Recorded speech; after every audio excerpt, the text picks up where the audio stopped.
kicking up. So, I don't know why I went into like recap voice. I don't know what was up with that. Okay, so I'm going to start a Google Doc.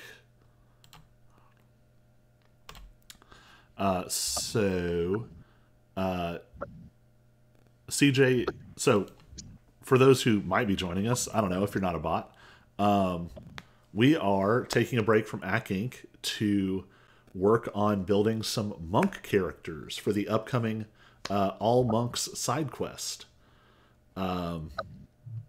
I've got 7 homebrew monk subclasses that we're going to pick between. CJ has already said he is interested in the tanky monk, which is the Way of the Iron Body. The Way of the Iron Body uses the Iron Palm technique to mark their opponents. It's very similar to the Ancestral Guardian's Ancestral Spirits ability.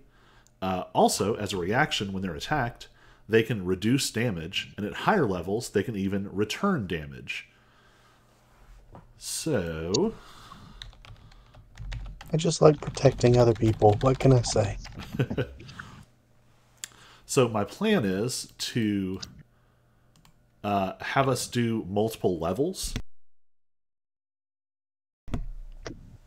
Kind of the premise I'm thinking of is that each of your characters is from a different sort of martial school, sect, institution, organization, whatever they're called. And basically, once every 10 years, your characters have to get together to participate in this sort of supernatural competition. And so the idea is that we'll start off with the characters at like level 3 when they're very young, attending this as like teenagers, and then we'll bounce forward 10 years each time. So, what are good level markers for monks?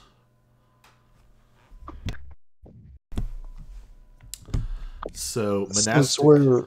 Since we're play testing your subclass your subclasses, I couldn't think for a second. I would probably say just each time we get a subclass ability. Yeah. Yeah, that tracks. So that'll be 3, 6, 11, and 17. So, Aaron, what kind of monk are you thinking about?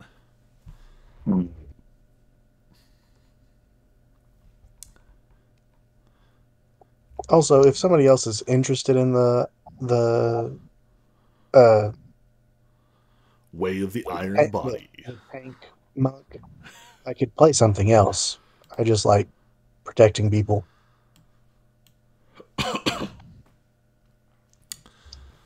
Let's see if there's a way.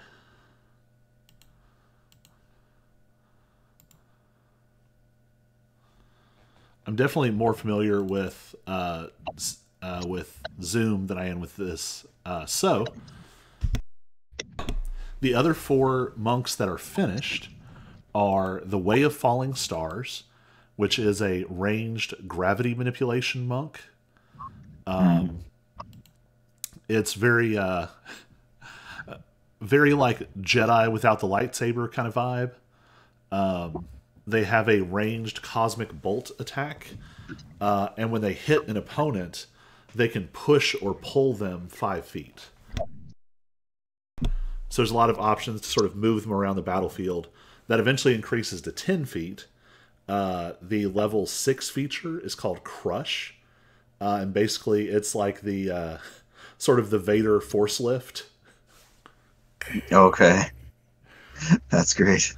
At level 11, they get like a gravity aura that deals a little bit of damage every turn, but either pushes, pulls, or stops them in their tracks if they fail their saving throw. Level 17 ability lets you spend key to cast Fly on yourself and your party. And the other ability lets you basically reverse gravity and cause an opponent to just start flying up into the air. Technically, there's no duration limit. It just stops when they make their save at the end of their turn. If they hit a surface above, they take damage as if they had fallen the amount of distance they moved in that turn. There is the Way of the Nascent Giant, which is a little bit of a somewhere between a have you ever read about the Rune Knight fighter? Okay, so Way of the Nascent Giant, they can grow. Starting at level 3, they can become a large creature. Eventually, they become able to become huge. And they also have elemental abilities that they can swap between, depending on which kind of giant they're emulating. Those are the released monks. Unreleased, there is the... Oh, no, I'm sorry. Iron Body is the one that's not released. There's the Way of the Razor Mind. That's a telepathic psionic monk that uses intelligence and can attack their opponent's mind. Oh, crazy. Yeah, they have a level 3 ability to spend key to charm and incapacitate an opponent. Level 6 ability, they deal additional... not level 6. Level 6, they get a Psi Crystal Familiar, which gives them some different advantages, some resistances and things. At level 11, they can read the opponent's mind whenever they stun or charm them. They deal additional damage and they get advantage on their next attack. At level 17, they can turn themselves into like pure mental energy and basically become sort of a ghostly figure with resistance to various kinds of physical, non-magical damage. They gain a fly speed, and they can actually move through creatures and objects. Not crazy. And the last one of the finished is the Way of the Zen Archer. This is actually the one that started it all. The Zen Archer is just straight up a ranged monk subclass. You can do a lot of the traditional monk things, but with ranged weapons. So you can actually do like a flurrying ranged attack.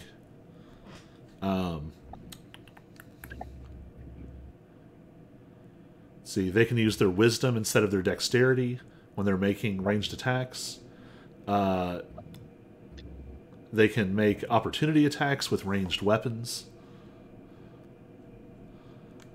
They can move when they use a flurry of blows. So if they're like next to an opponent, they can go ahead and spend their key, declare that they're using flurry of blows, and like shift away and then attack. Huh. At higher levels, they can spend key points to just add let's see.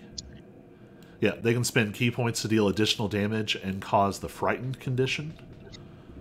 At the highest level, they can grant themselves true sight.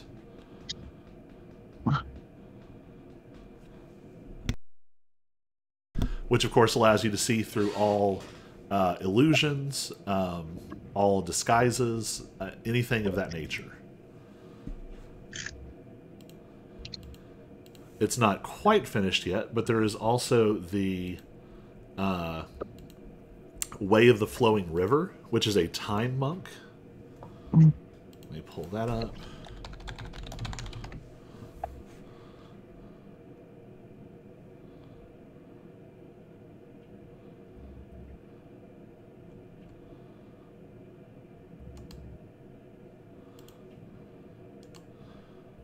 I really need to separate my work Google Docs and my personal Google Docs.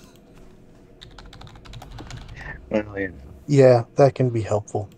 Flowing River just pulled up like a million things. Oh, right.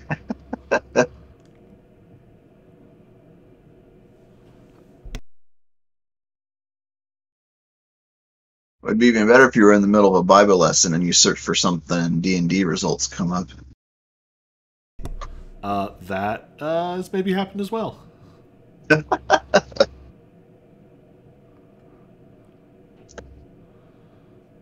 Well, where is my time monk?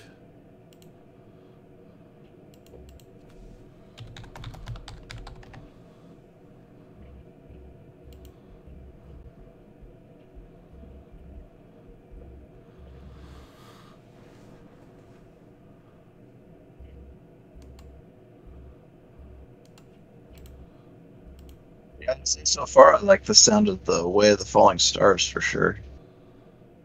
All right. That one's definitely a lot easier because it's finished. Yeah.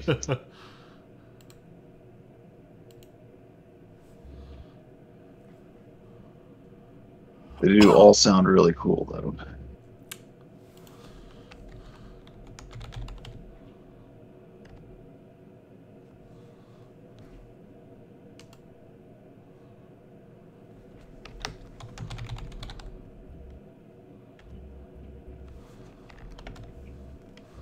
It is going to drive me a little bit crazy that Yeah.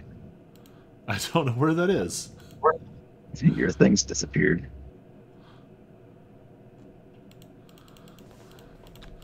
I only have like 3 places that I keep notes.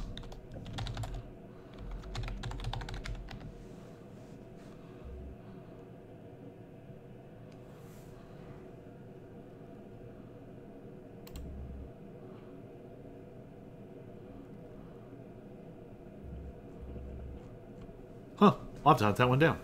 Anywho, what race sounds interesting? Race or lineage for your monks? I'm doing a Warforged Iron Monk. It's just too perfect. That seems very appropriate.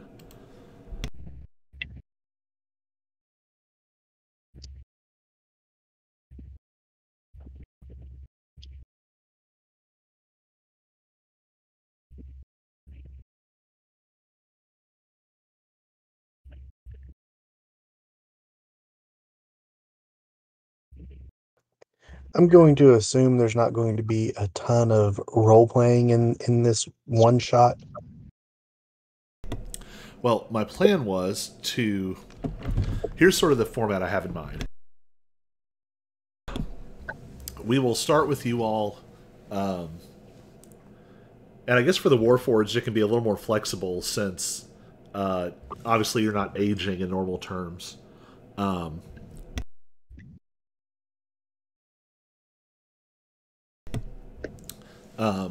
But my plan was to have you all meeting for the first time at the first of these competitions.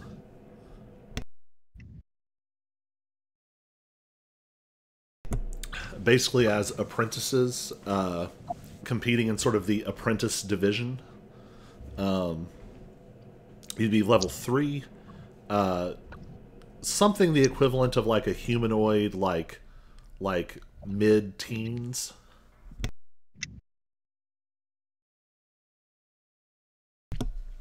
So I guess that could mean like a 50-year-old elf. So first meeting is there.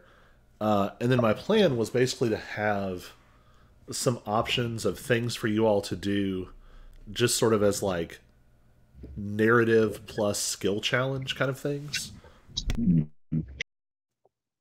Okay. in the time between each tournament. So, for example, each of the monks has techniques, which are kind of halfway between a magic item and a feat. And you could use the time in between to do things like hunt down a rare or important technique or learn it from a master. You could go hunting for some kind of legendary item or medicine. We're definitely drawing a lot from the sort of martial arts epic cultivation story kind of vibe. Yeah, I think we got all bots in the house. Fine. I was looking to see if anyone had said anything. Yeah, so this genre, a lot of times there are basically like items that would permanently increase your stats. Like if you were to like kill the right kind of monster and prepare it in the right way, you could absorb it and get like permanent immunity to poison or something. Things like that. You might also have the option of like advancing in your organization, going and sort of like wandering the world, doing various things. Mechanically, what I'll do is have basically a chart of options, and you all will say vaguely what you're interested in. We'll roll on the chart, see what kind of challenge you get. You'll decide how to face the challenge, and you'll get some kind of reward based on how you approach it and how well it goes. So that would be sort of 3 interlude bits, and that would be a chance for you all to like pick up some magic items, things like that. I know, for example, the Way of Falling Stars has a legendary sword, a legendary sword, called, I don't know why I didn't use my own index, called the Sword of 7 Stars, which would be a very good sort of like high-level interlude to pursue, which gives you some interesting abilities. Most notably, when you score a critical hit, you can use your Crush ability as a reaction without spending a key point, and they have disadvantage on the saving throw. You can also change the damage type of your Cosmic Bolts, and it's a +3 weapon. Oh, nice. +3, that's no joke. It is legendary.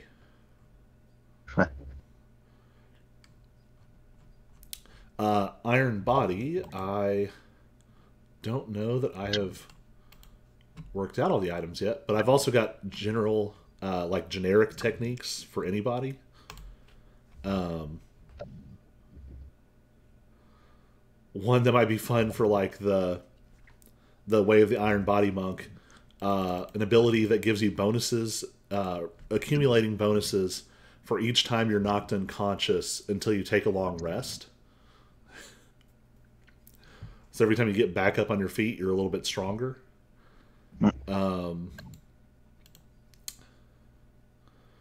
Let's see. Oh yeah, I got some on here. Although most of the Iron Body techniques are ribbon abilities so far. That's cool. And ironically, things that a lot of which don't apply to a Warforged, like spend key to not need to eat, drink, or breathe. That's okay. I'm just constantly spending that 1 key.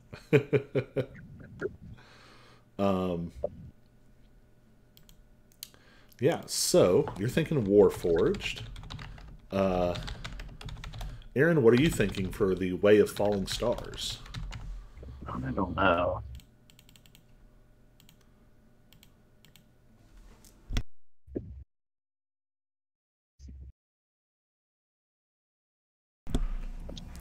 I'm going to go ahead and bet that once we explain the remaining options, Harry definitely goes for the Way of the Nascent Giant.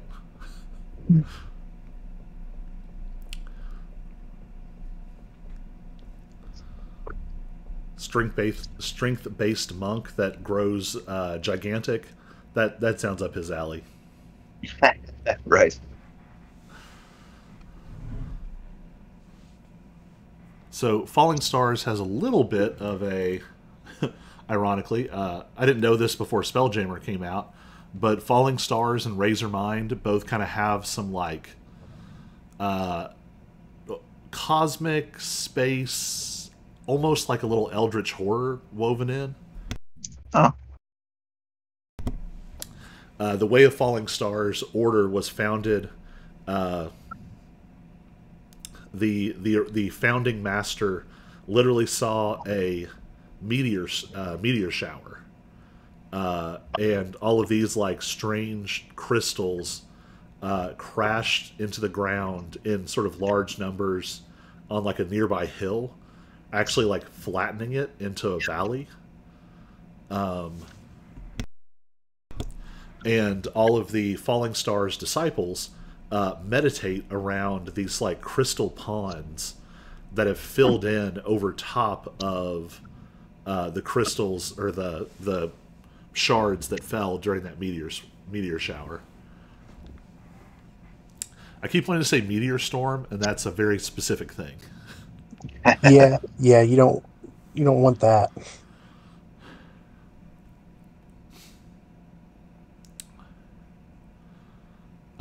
If you wanted to kind of double down on some of the vibes, the Gith have kind of a spacey vibe to them.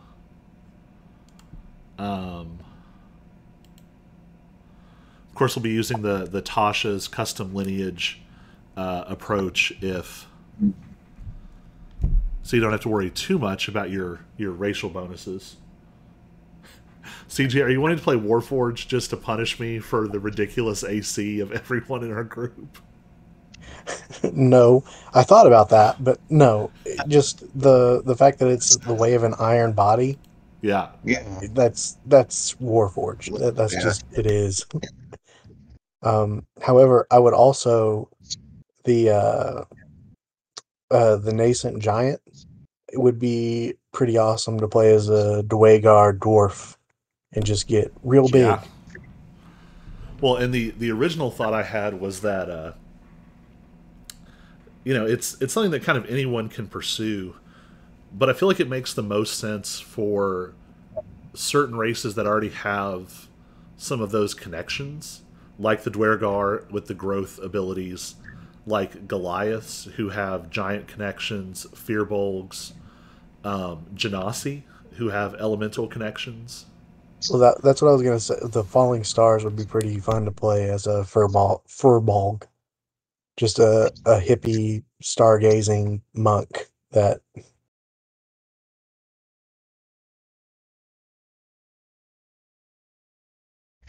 Yeah, I kind of thought the fairy would be kind of fun also, just I don't know why. Yeah.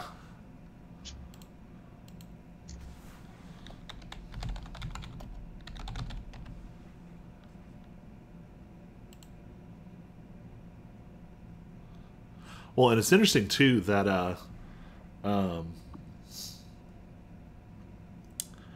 just since so much of this is based on sort of Chinese mythology and sort of pop culture tropes, in that context, fairy actually refers for some reason it's always translated this way. That let me find. There we go. Fairies refer to figures that achieve immortality through like martial and religious practices, which could be an interesting spin.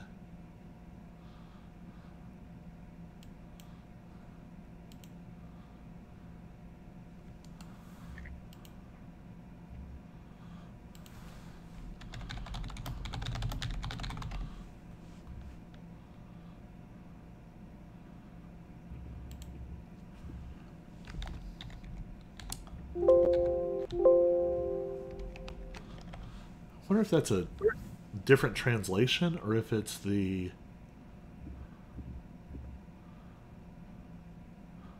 comparable to the 8 Immortals. I don't know.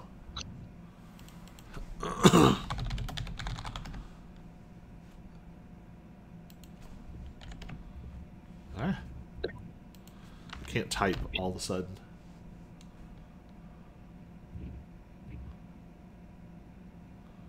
Well, I don't see anything about it.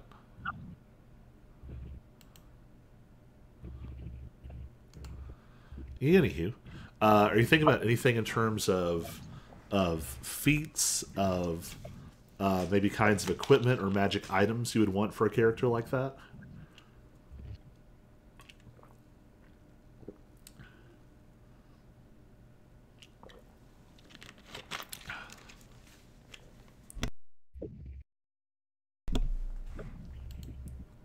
Me or Aaron? Either of you. No, I'm kind of looking through it right now, and I'm not totally. Yeah, I'm not totally sure.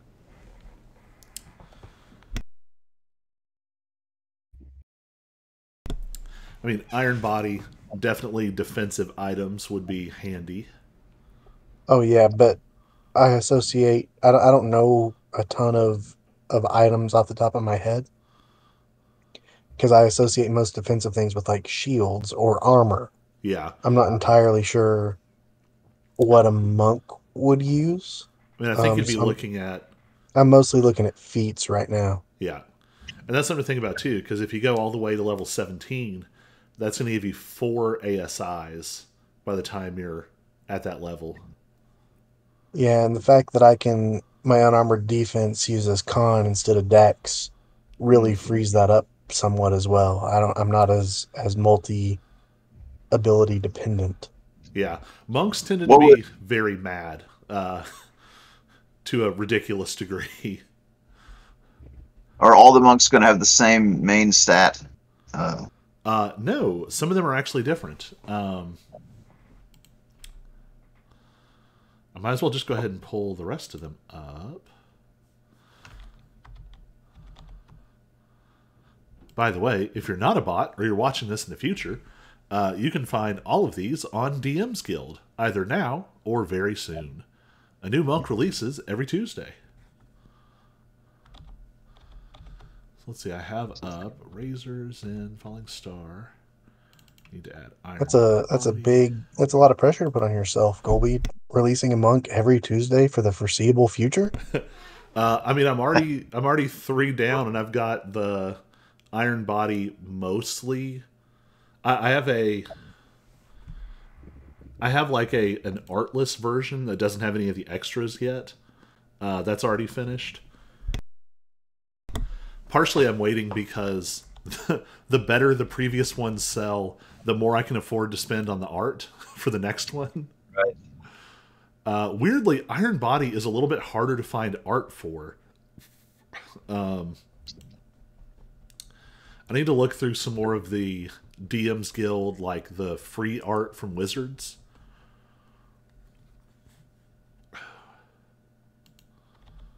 Okay, what do I not have up? Razor. Oh, Nascent Giant.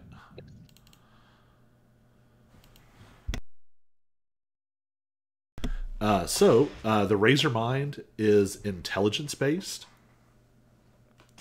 And actually, this is important to know, their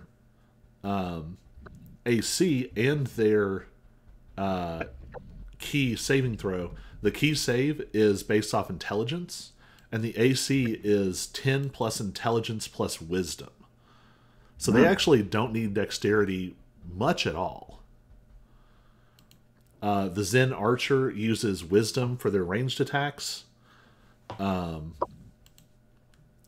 Way of Falling Stars is also wisdom-based.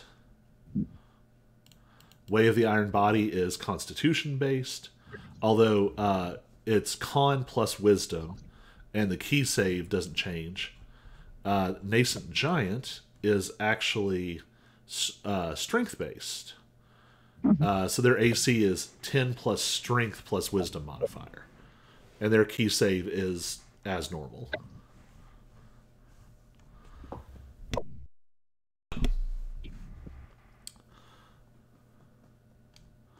They're one of the only monk subclasses so far that I've built a legendary technique for, and I kind of love it.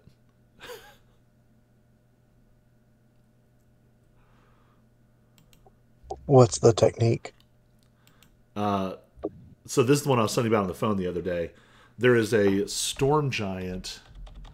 Let me look up the name.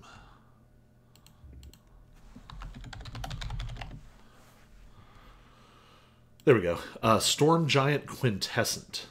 And they can turn themselves into a storm. And so I worked that up as a legendary technique for the Nascent Giant. And the twist is that depending on your elemental attunement, it works differently. So if you are in the Stone Giant attunement, you get a burrow speed equal to your walking speed. You have what in older editions was called Earth Glide, where you actually don't disturb the earth and stone as you pass through it. You also get Tremor Sense out to 10 feet while you're burrowing. If you do fire, you gain the ability to squeeze, which is interesting. You could like pass under a door if you wanted to. But also, when you pass through a creature's space, or if it begins its turn sharing your space, it takes fire damage equal to 1 roll of your martial arts die. For frost, you create a 10-foot radius sphere of like freezing clouds. And if an enemy enters the radius or starts its turn there, it has to make a dex saving throw, or it falls prone. And if it starts its turn prone, it takes cold damage equal to 1 roll of your martial arts die, as it is like frozen over. Fun fact, I chose the radius sphere area for it because enemies that are knocked prone while flying fall to the ground. So theoretically, if you were able to catch something in the air with this aura, it would in fact fall to the ground. And finally, the storm, you gain a flying speed equal to your walking speed. While you're flying this way, you can only take the dash action. When you take the dash action, you deal lightning damage equal to 2 rolls of your martial arts die to creatures within 10 feet of you.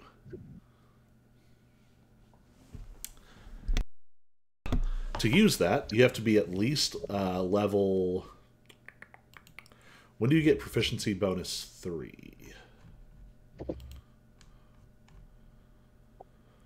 5, 6, something like that. Let's see. Oh, yeah, you're right, 5. You'd have to be at least level 5, but more importantly, you also have to have 2 other Nascent Giant techniques, like equipped, basically. Also, all of these others are, depending on what discipline you're pursuing, most of them are like books or scrolls or tapestries. There is a Razor Mind technique that's actually on a crystal. It's like inscribed in a crystal, and you memorize it, and you actually like emblazon the pattern on your own psi crystal, giving it extra abilities. But in this case, though, Embodied Storm is only found like carved into like the wall of a volcano, or like the top of a mountain where there's a perpetual lightning storm, places like that. And you have to go there to learn the technique, and it takes a full month in complete isolation to learn the technique.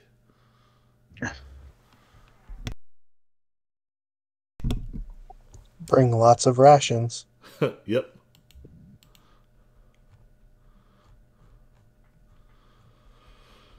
And it also fits well with the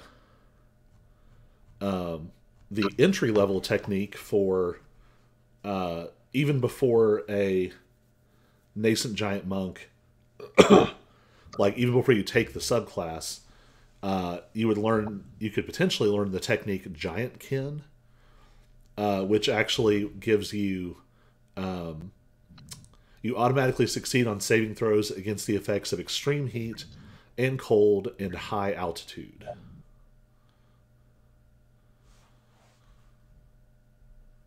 I try to give most of them like an introductory technique. Um, the kind of thing that you would like teach a new student as they prepare to join your order.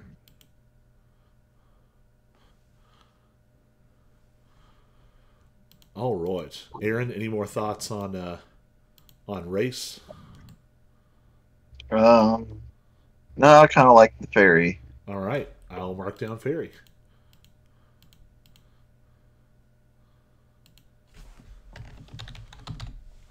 I mean, we might even potentially go old school. I'll see how hard these are to code for D&D Beyond. Um, I don't think they'll be too bad. But we could even potentially just go off like a normal character sheet. Yeah, I mean, I was gonna say for I don't remember what all of them have, but a lot of them, all we really need to do is just write on the character sheet, like even online, what the ability is. Yeah. Um, like I think you can edit abilities too. Yeah. And you can recode specifically the unarmored defense bonus. You can tweak that.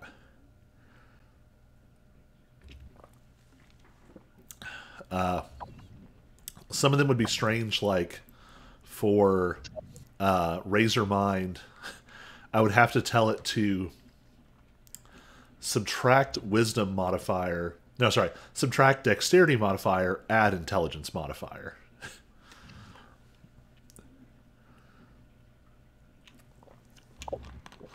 I'm definitely hoping that one of the things that comes out of Wizards acquiring D&D Beyond is a revamp of the homebrew system on D&D Beyond. Right now there's a lot of coding to it, which is kind of obnoxious. It doesn't always have like the language for everything you're trying to do. Yeah.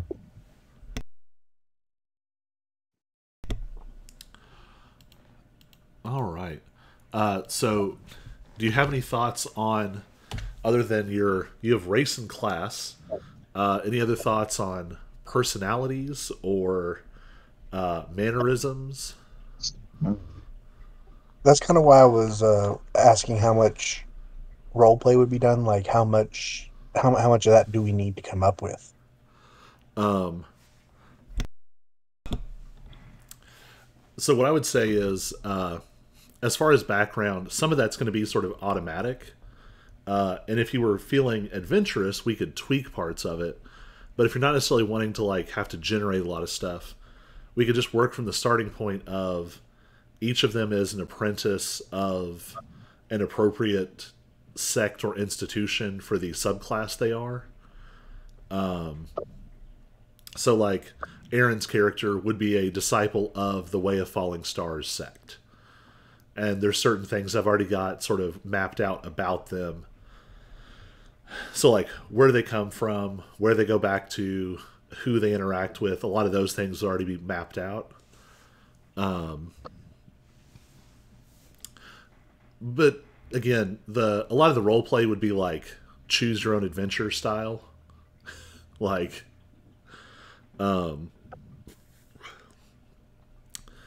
you hear a rumor of a legendary technique that's going to auction in the city of such and such. But you also hear rumors of bandits on the road to Mount blah, blah, blah. Which do you do? That kind of thing. At most, it would just be like little snippets. Maybe not even like actual dialogue, just like, I'm going to take this kind of approach. Okay, roll a deception check, that kind of thing.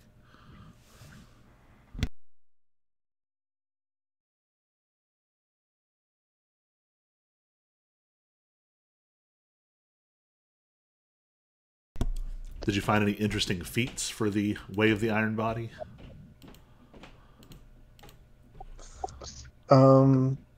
Maybe. Tough is obviously a good one. Just Mm-hmm. extra hit points. Um, I'm wondering,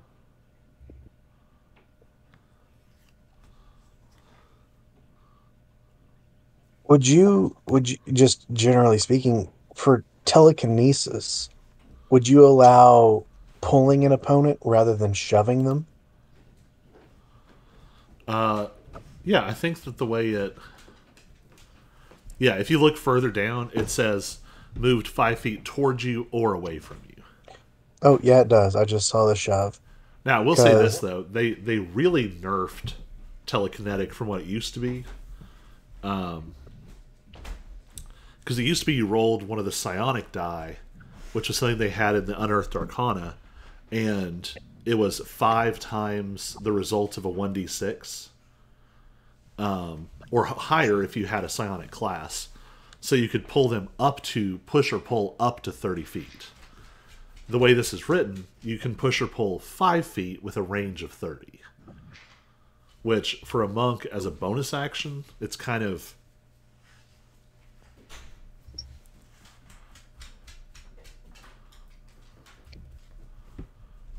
Um,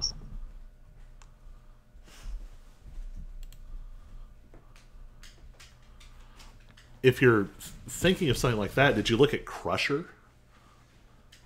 yeah, I have. And it's very, that was actually the first one I looked at. Um, but I just don't know.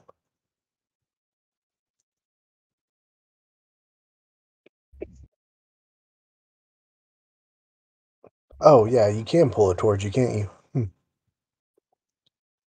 That was another one where I was like, well, you move it, but I was just I was thinking away from me, and as a tank, I want to pull people towards me. I want to make them feel like they have to attack me.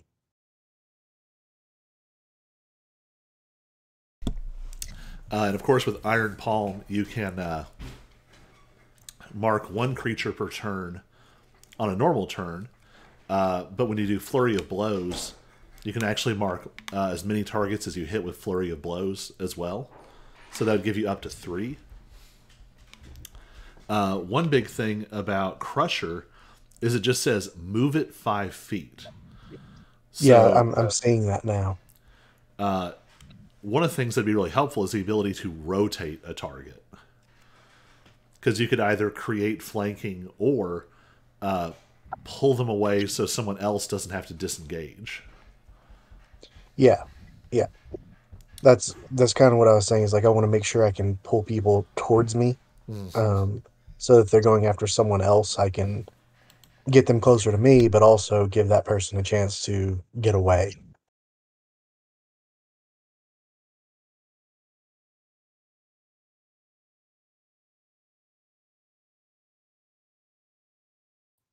And I'm assuming my fists are bludgeoning damage. Yes. Yeah, it is really amazing when you look at the list how like unbalanced the feats are, like from one to the other. Yeah, it's all like there are flavor ones, and then there are some that seem almost like you have to take them. Yeah, even if like chef is a half feat, if that's a half feat, the currency there is messed up because you're saying that sentinel is half of, or chef is half of sentinel, and it's way less than half of sentinel.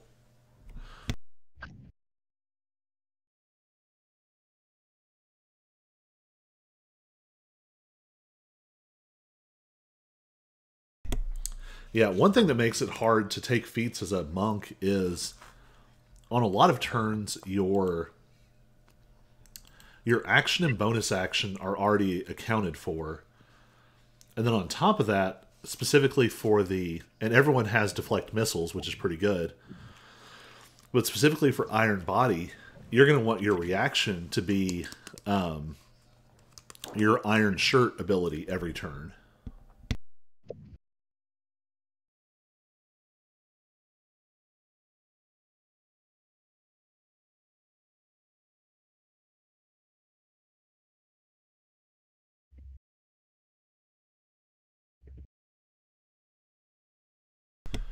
My wife is playing copyrighted content in the background.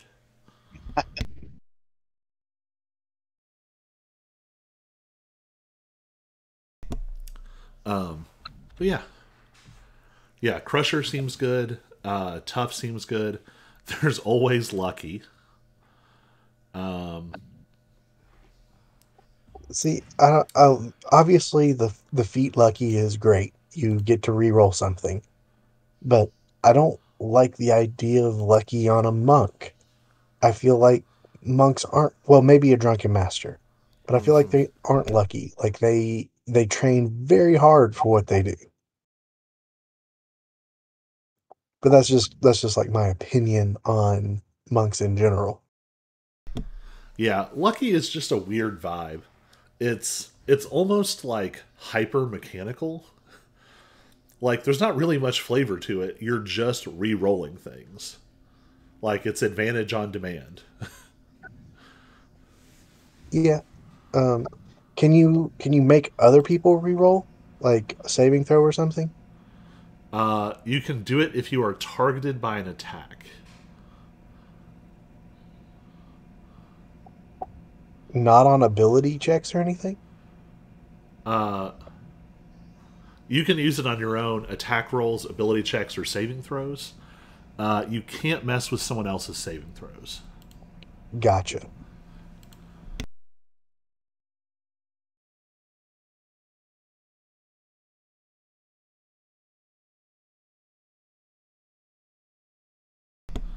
Man, if Martial Adept gave more than one superiority die, that would be really useful.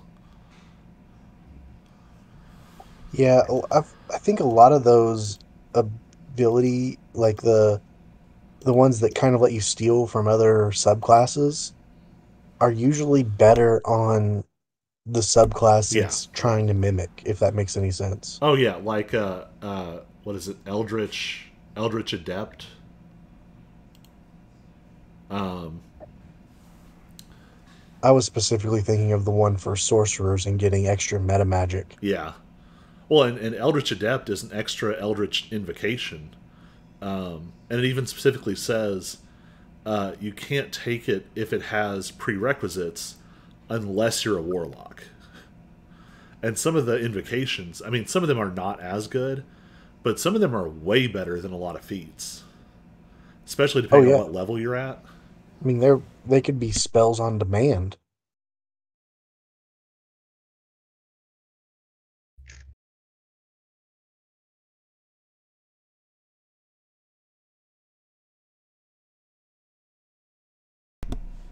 Keen Mind is another one that's just like, I don't know. I almost feel like they should take the feat list. Anything that's a half feat, there should be an option where like you just let everyone in your let all your PCs take one half feat as a background feature. Like they don't get the ability score increase attached to it. But like it would just make a ton of sense if like there was a chef background and you got these chef feet effect. It'd be like, oh, that's a reasonable use of a background feature.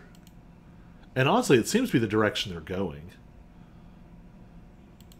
Mageslayer could be interesting.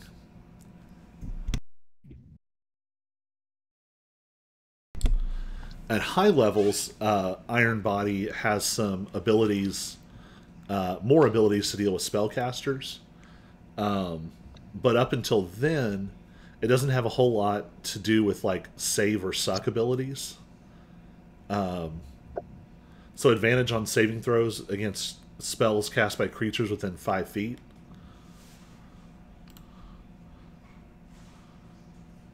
Oh, and there's also always mobile.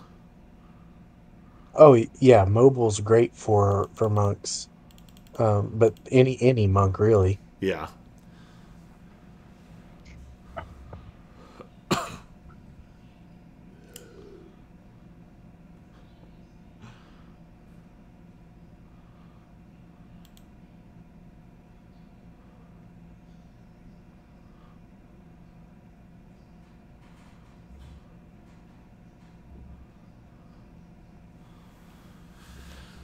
Yeah, feats. I don't know. When I think of things that they could like work on in a 5.5, feats feels like a good choice.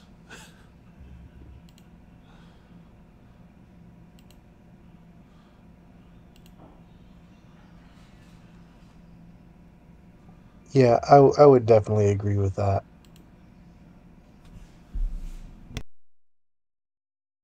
Also, Aaron, if you're thinking of going with a Fey background or whatever, the Fey touched would be pretty nice. Get a as a feat, get Yeah, a Misty Step as a bonus action. That's nice. I was also just thinking about the new Fizzban's gift of the blank dragon. Um,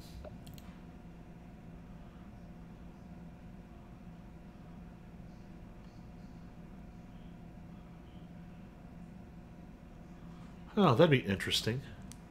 Um, I need to double check how I do remember looking and realizing that I feel like the way I use dedicated weapon, uh, I feel like the way that I mentally think of dedicated weapon makes more sense than the way it actually works. Because the whole category of monk weapon is kind of strange. Yeah, I agree with that.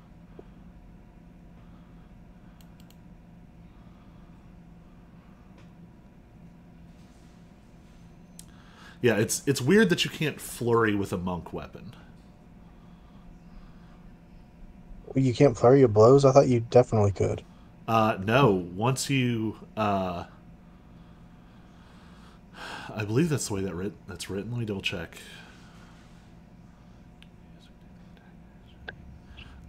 Specifically, you can you can go sword, sword, but then the flurry of blows has to be unarmed. So you can trigger flurry of Oh yeah, blows, but you can't actually do it with your weapon. yeah. I get that. I thought you meant you couldn't flurry of blows at all. Well, and specifically what I was looking at is like Gift of the Chromatic Dragon would be interesting for a tank monk because of reactive resistance. But Chromatic Infusion would only be moderately useful.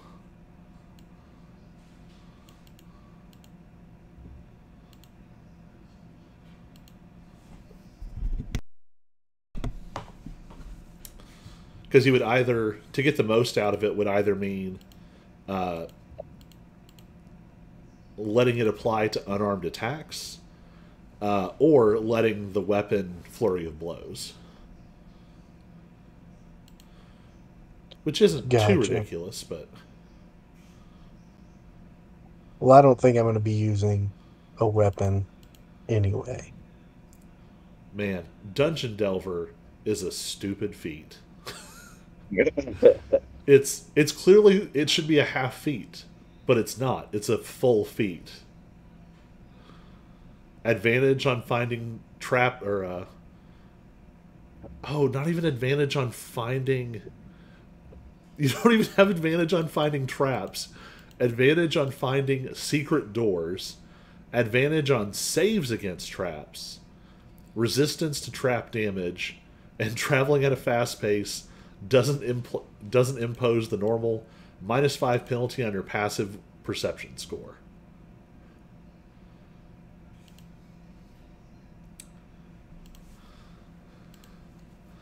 That seems moderately useless. Until you go into a super trap-filled dungeon. But I mean, you gotta think what you're comparing it to, though. Like, um,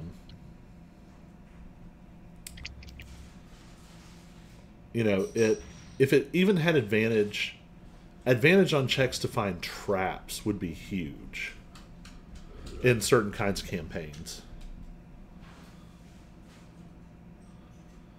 But I would think in a lot of campaigns that would be a, ironically, a trap option. I agree. I think you specifically need to be going into a big dungeon for it to be even considered. But in the right campaign or right one shot or whatever, I'll say I could see it being extremely useful. I could see it in like a meat grinder, like a Tomb of Annihilation kind of dungeon. Although I guess too, part of what makes Tomb of Annihilation so ridiculous is a lot of the traps are narrative. Like, it's not like you roll for it and whatever. It's like if you touch the wrong thing, you die. Yeah. But getting if you have that feat taking half damage from traps, and then have a barbarian who's raging, just set all the traps off, and then no one else will get hurt by them. But I think some of them are like, you die. They're not like, take X amount of damage. They're like, you fall into a pit of lava, or you're disintegrated instantly, or... Well, I just mean in general, any dungeon. Like, you could just have the barbarian set all the traps off, and then you don't have to worry about finding them or disarming them. Just Well, set them off, and but- no one will have to worry about them. But that's what familiars are for. I did think it would be a lot of fun to have a have a character who like if you have a player you know is going to miss a lot, that character is the familiar of a higher being. like a fifth dimensional wizard has like, the barbarian as a familiar. And when they need to like check for traps, they summon the barbarian, and they just are like, "Okay, go step here," and then the barbarian like dies and instantly like reforms back with the party, and so they're physically fine, but they're like mentally tortured. And I was just thinking the Order of Scribes would be really obnoxious. I think it's the Order of Scribes.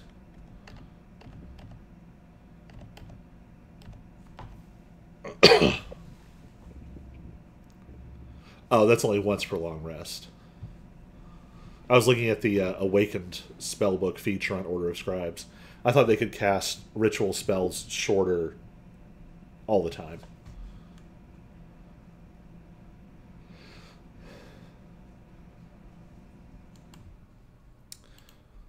I still want to try that eventually. I think that'd be a fun wizard to mess with.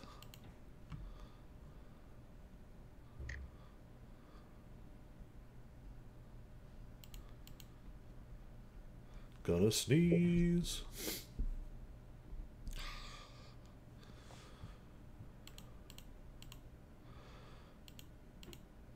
All right, what else would be good to know?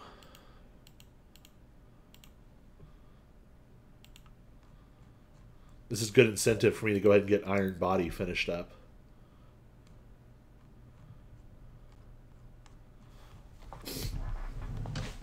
Ooh.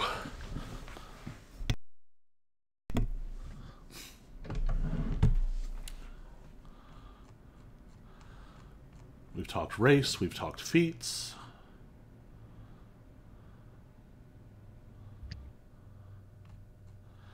I think that's all I got.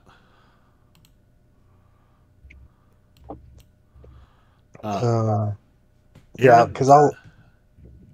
Oh, go ahead. I was just gonna say, yeah, because I'll have to actually build it out on paper or in D&D Beyond or something to really get an idea of what feats I might take.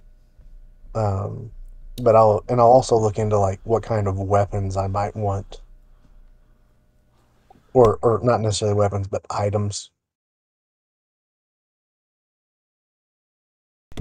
And one option too is if you can think of something that would be an interesting technique or magic item that seems appropriate for the subclass and the genre, we can just make that part of the thing. I'll send you all some links to some of the better martial arts comics. I've been reading so many of them. Chinese comics are insane because a lot of them update 5 days a week. Like, they're not quite as long as like a manga chapter or like a US comic, but they'll still put out like 12 panels every day, full color. Full colors. It was impressive anyway, but full color's crazy. Yeah, like some of these started in like, I don't know, like 2019 or something, and have like no, maybe a little further back. Some of these have like over 1,000 chapters.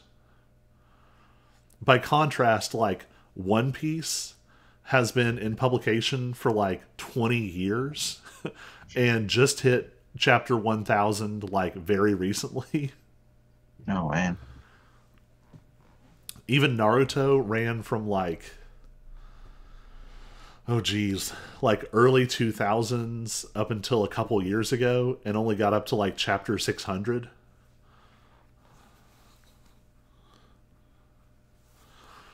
All right. Well, I think I'm going to go play some Tiny Tina's. Sounds like fun. They patched like the one big complaint I had. Really? There are lucky dice that are like hidden across the whole game, just everywhere. There are 260 of them. Each one you find permanently increases your luck rating. And the better your luck is, the better the items you get.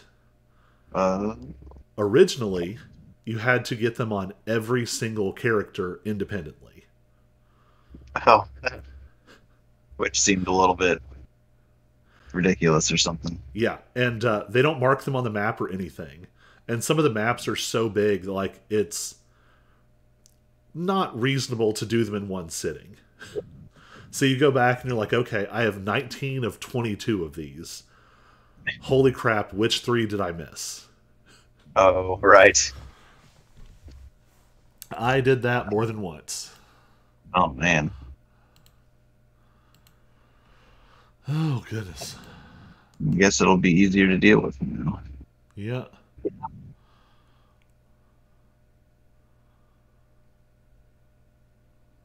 Well, I guess I'm going to go do that. You know. Tell tell all your friends to go buy all my monk subclasses on DM's Guild.